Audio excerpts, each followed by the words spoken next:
সেদিন সন্ধ্যা নাগাদ গ্রামে পৌঁছানোর সময় আকাশটা ছিল অদ্ভুত রকম ধূসর। মনে হচ্ছিল যেন দিন আর রাতের মাঝে আটকে আছে।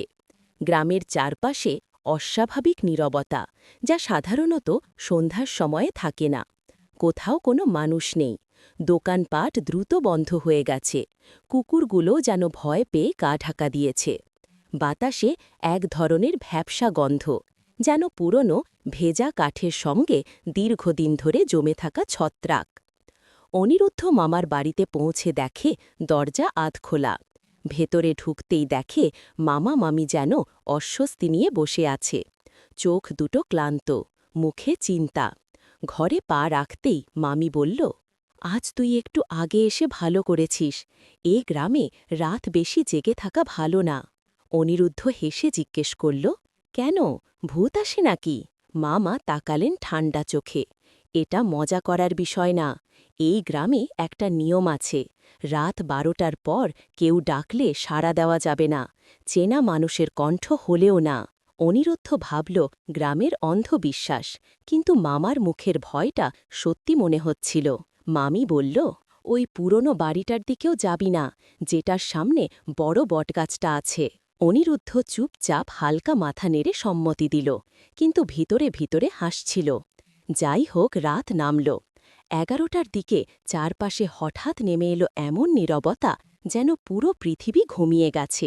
একটা কুকুরও ডাকছে না, কোনো পাতার ঘষাঘষির শব্দ নেই, শুধু দম বন্ধ করা নিস্তব্ধতা।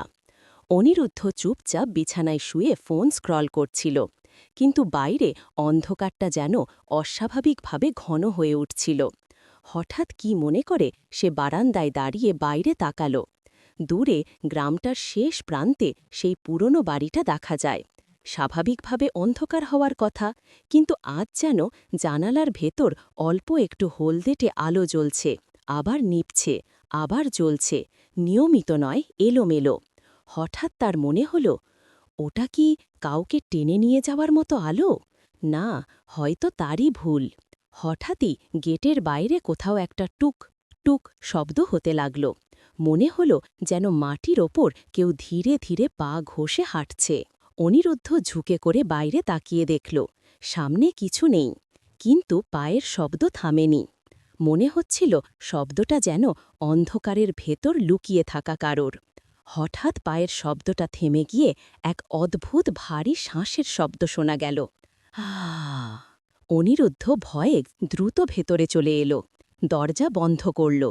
কিন্তু ঘড়িতে যখন 12টা 2 বাজল, তখনই টক টক টক কেউ দরজায় কড়া নাড়ল। মামা মামি গভীর ঘুমে। অনিরুদ্ধ নিঃশ্বাস আটকে রইল। হঠাৎ বাইরে থেকে খুব পরিচিত কণ্ঠ, অনিরুদ্ধ, দরজা খোল, আমি মামা। অনিরুদ্ধের চোখ বড় হয়ে গেল।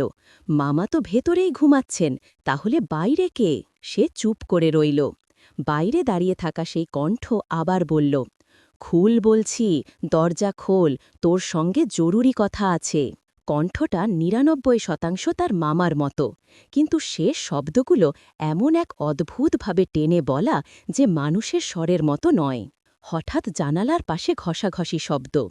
অনিরুদ্ধ এগিয়ে গিয়ে দেখল, জানালার ফাঁক দিয়ে একটা লম্বা, শুকনো, ফাটল ধরা আঙুল ঠোকার চেষ্টা করছে। আঙুলটা ধীরে ধীরে ভেতরে ঢুকছে, আর বাঁকাচ্ছে, আরও বাঁকাচ্ছে, যেন হাড়ের ভেতর কোনো ব্যথা নেই। হঠাৎ জানালার ওপাশে একটি মুখ দেখা গেল, মানুষের মুখের মতো, কিন্তু চোখগুলো পুরো অন্ধকার, কোনো সাদা অংশ নেই। মুখটা ব্যঙ্গ করে হাসছে, কিন্তু হাসির সময় ঠোঁট টেনে ছিঁড়ে যাচ্ছে। ধীরে ধীরে তার চোয়াল নিচের দিকে ঝুলে পড়ছে। মুখটা কাছে এনে বলল, সাড়া দে অনিরুদ্ধ, না হলে আমি নিজেই ঠুকে আসব। অনিরুদ্ধ দৌড়ে বিছানায় ফিরে গেল এবং মামাকে জাগাল। মামা বাইরে বেরিয়ে দেখে কেউ নেই, কিন্তু মাটির ওপর দিয়ে এক অদ্ভুত টেনে নেওয়ার দাগ, যেন কিছু একটা হামাগুড়ি দিয়ে বিরক্ত হয়ে চলে গেছে, সোজা সেই নিষিদ্ধ বাড়ির দিকে। পরদিন গ্রামের মানুষরা বলল, যে ডাক শুনেছিস সেটা মানুষের না, ও নকল করে কণ্ঠ, চেনা মানুষের কণ্ঠ, কিন্তু একটা শব্দ ভুল করে, সব সময়। এক বৃদ্ধা বলল, ওই বাড়ির ভেতরে ও থাকে না, ও থাকে বাড়ির পিছনে। জানিস কেন? কারণ ও যা খায় তার গন্ধ এখনও দেওয়ালে লেগে আছে। অনিরুদ্ধ সেদিন ঠিক করল আর বাড়ি ছাড়বে না। কিন্তু সেই রাতেই আবার জানালার কাছে টক টক টক একটা লম্বা হাড়ের আঙুল দিয়ে কাচে দাগ কেটে কেটে শব্দ করছিল। একটা কণ্ঠ খুব ক্ষীণ, খুব গভীর থেকে, খুল, আমাকে ঢুকতে দে। ধীরে ধীরে কাছে দেখা গেল মুখ। এবার সেই মুখ আগের চেয়ে আরও কাছে।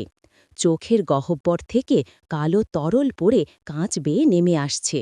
আর তারপর মুখটা কানের কাছে এনে ফিস ফিস করে বলল, তুই গল্পটা শুনেছিস, এখন তোকেও ডাকব, প্রতি রাত 12টায়। ওটা হাসল, একটা মোচড়ানো বিকৃত ভাঙা হাসি। আজ রাতে জানালা খোলা রাখিস, তোর নাম ধরে ডাকব। সেই থেকে আজও বলে, যারা এই গল্পটা শুনে সেই কণ্ঠ অন্তত একবার ডাক দেয়।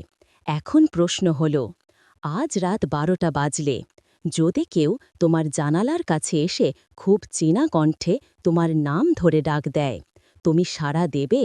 নাকি নিঃশ্বাস বন্ধ করে শুনবে ও কখন যাচ্ছে, নাকি দরজার ফাঁক গলে ভেতরে ঢুকে পড়ছে?